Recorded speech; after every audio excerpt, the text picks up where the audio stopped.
So here we are in front of the police car. So I called 911 because the people over there, they took about 15 to 30 minutes, and they told me they would help me after they got done with what they were doing, which, you know, is completely understandable. You're a police officer, you're in the middle of something. Priorities. All right. But what happens if there's an emergency in middle of your priorities?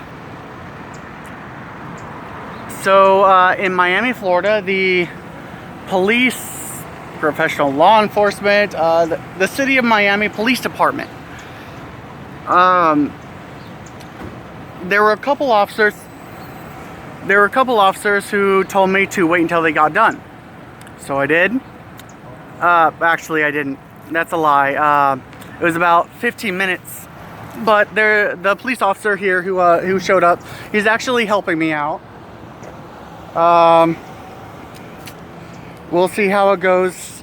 Here's my partner here. He's walking around fine, so God hope it's nothing too serious. Because I did a nursing program, I'm freaking out because there might be blood clots, there might be anything medical. I'm freaking out because this Pitbull decided to come and attack my dog when I'm sitting literally right here, and this guy on a 10-foot leash decides to come up. So anyway, it's about 1:50 now that I've been in this video. Police officers, we'll see what they do. When I went up to these guys back here, literally when it happened, 30 seconds later, they drove around and I ran screaming, not screaming. I went up to him and I was like, hey, there's a guy across the street, has a pit bull. And don't get me wrong, I love pit bulls. It all depends on the training, but this guy didn't train his pit bull well. And he attacked my dog. But anyway, so I went up to the police officers and they're like, it's a civil matter, not a criminal matter.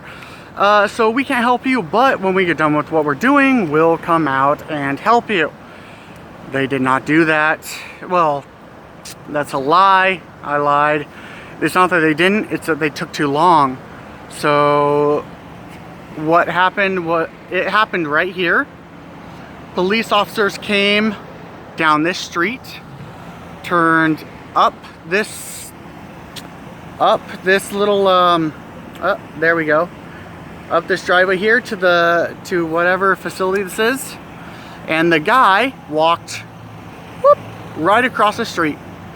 Let me walk this way.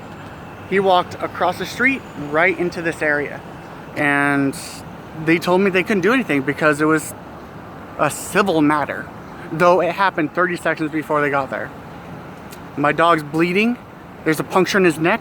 His ear is cut, and I have blood on my freaking hands. I'm not sure if you can see it or not with the light, but there's blood all over my hands because I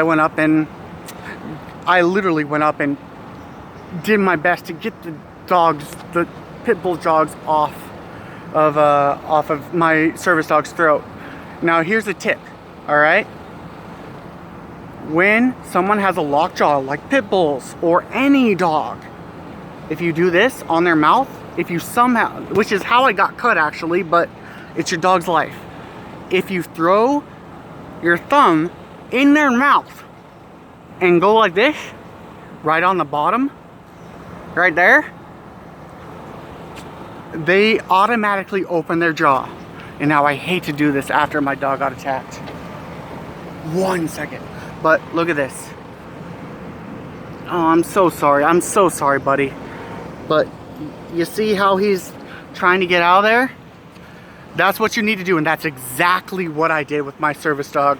When that pit bull had his fucking jaw wrapped around his neck and there's a puncture wound and blood flowing from it. That's exactly what I did. I fucking stuck my hand in his mouth. Put my hand under his freaking bottom jaw just like that. That's how you get your dog out of it. I hope this helps someone if this ever happens.